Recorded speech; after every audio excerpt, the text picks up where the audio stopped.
Grigory Yefimovich Rasputin, born on January 21, 1869, in Pokrovskoye, Siberia, was a Russian mystic and self-proclaimed holy man who gained considerable influence over the last Russian Tsar, Nicholas II, and his family, particularly Tsarina Alexandra.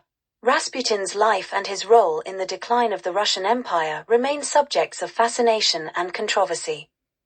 Rasputin was born into a peasant family in a remote Siberian village.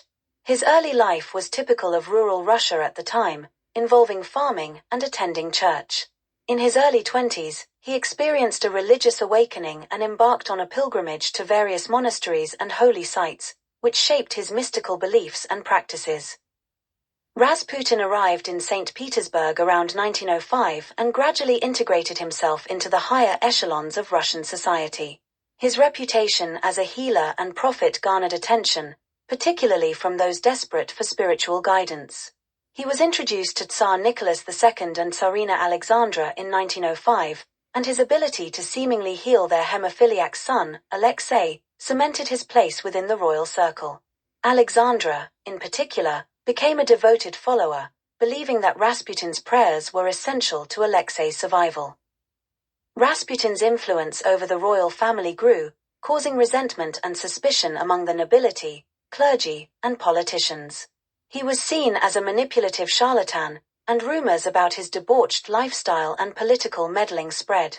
His close relationship with the Tsarina and perceived interference in governmental affairs exacerbated existing discontent with the Tsarist regime.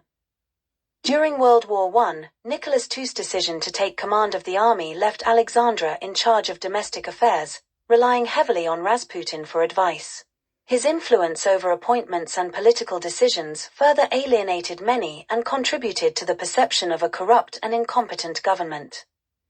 Fearing that Rasputin's influence was detrimental to Russia and the monarchy, a group of nobles, including Prince Felix Yusupov and Grand Duke Dmitry Pavlovich, conspired to assassinate him.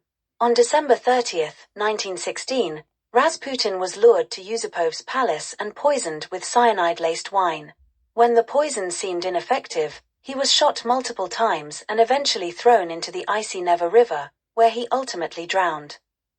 Rasputin's life and death have become the stuff of legend, contributing to the mystique surrounding him.